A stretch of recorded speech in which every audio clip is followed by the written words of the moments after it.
I guess to make a long story short, I'll give you a very brief version of it, in that I was a busker, that's well known, and my friend Marina Guinness, who's part of the Guinness family, was someone who I would meet on the street. She was a slightly older woman than me, and she would give me money, and she was always very supportive.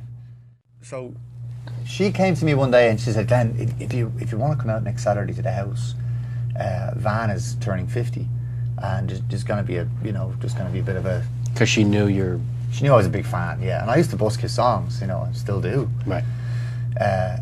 And so she invited me out. She said, come out, bring a bottle of port, because Van likes port. Come out, it'll be a lovely night, but keep it on the quiet, because I don't want it. It's not going to be a big affair. And I was so grateful and so thankful, and I went out to the house, which is a good bit out in the country, and I had a little motorbike, and I drove out, and it was raining all the way. So I got there, I was like a drowned rat, me and my girlfriend on the back. How old were you? I would have been like 8. No, I want to say maybe 20. Okay. Maybe 19, 20, somewhere there. There's no penalty if you're wrong. 18. Yeah, doesn't. Yeah, what's that? No penalty. No.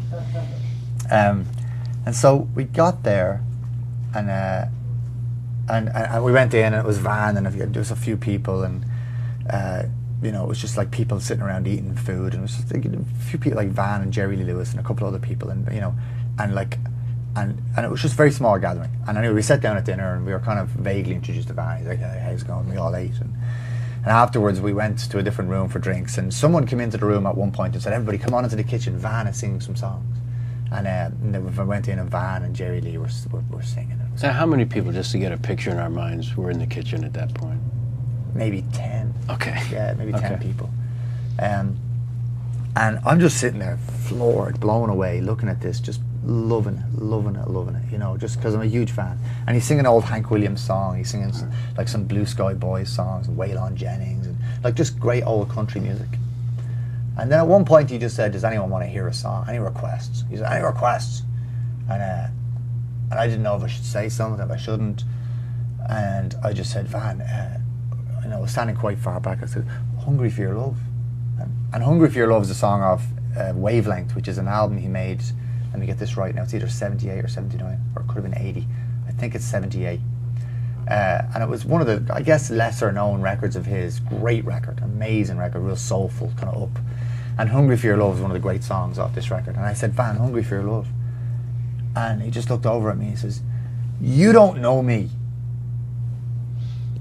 And I just was like, oh fuck. And I just crushed, I crumbled inside.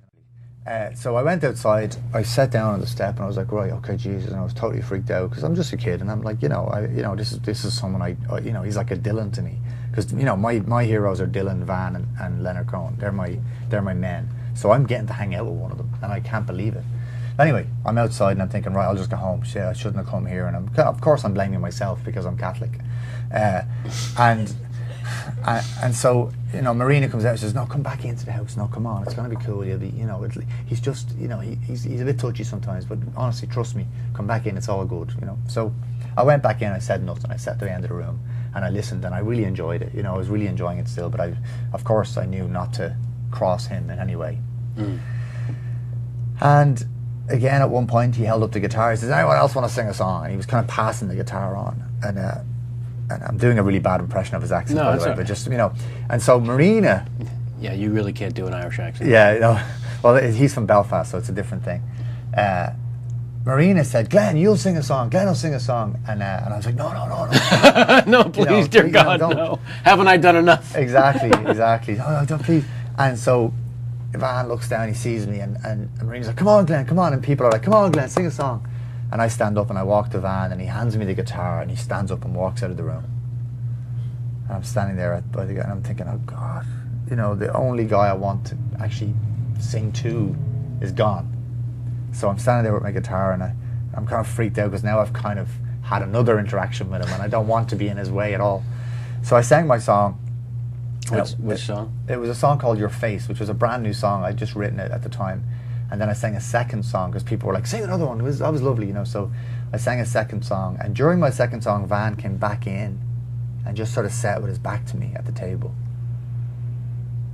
And I was just devastated, because, again, I wanted so much for, you want people to like you. You want people to... Not just people, this particular. Well, you people. want him to have some time for you, you know, or whatever. So, but it didn't seem like that was happening. Right. And I was having to deal with it, you know. And so I finished my second song and people clapped and Van turned his chair around and he said, "What did you want me to sing?" And I said, "Hungry for your love." And I'm just like I'm trying not to look him in the eye. I'm kind of be, you know, deferring away. And he says, "Do you know it?" I says, "Yeah." He says, "Well, sing it." So, so I had the guitar in my hand, and you know, and so so thank God I know the song. So you know, so I was able to start playing it, and I go ding ding ding ding. I'm like, "I'm hungry for your love," and I'm singing the song, and I'm about 2 verses in, and he starts going, "Yeah, right, yeah, yeah," and I'm kind of going to myself, I know that sound because I'm a big fan. I know on his records, when that happens, he's or whatever. I just felt like he was into it. Right. So I'm getting something now. Yes. And I'm like, wow. And then he started kind of singing with me, like a kind of a harmony. Oh, wow. And I'm freaked out, and he's kind of there, and he's joining in, and you can tell by everyone around the room that there's something going down here, and everyone's kind of it's almost like watching a boxing match. Everyone's on my side, you know, like, you know, the kid's doing all right. And I finished the song, and we finished it out, and he just says, "Do you know any Bob Dylan?" Oh my God. And I'm like, thank God, I know loads of Bob Dylan songs. So I was like, yeah, which one? He said, "It's All Over Now, Baby Blue." Mm-hmm. You take the first verse, I'll take the second verse. Oh my God. So I start playing It's All Over Now, Baby Blue, and Van sings his verse, and I'm blown away. I'm watching him, and I'm like, oh my God, I'm singing with Van. You know, it's like jamming with a Beatle. You know, Yeah. It's like the most amazing thing. And he's singing back and forth. It's better than jamming with a Beatle. What am I saying? It's Van Morrison. That's right. And so we're singing back and forth, and it's an amazing experience. And I put down the guitar at the end of it. Everyone claps, and I put down the guitar, and he just says, "Right, come on." And I'm like, where are we going? You know, don't know what's going on. He says, "Come on."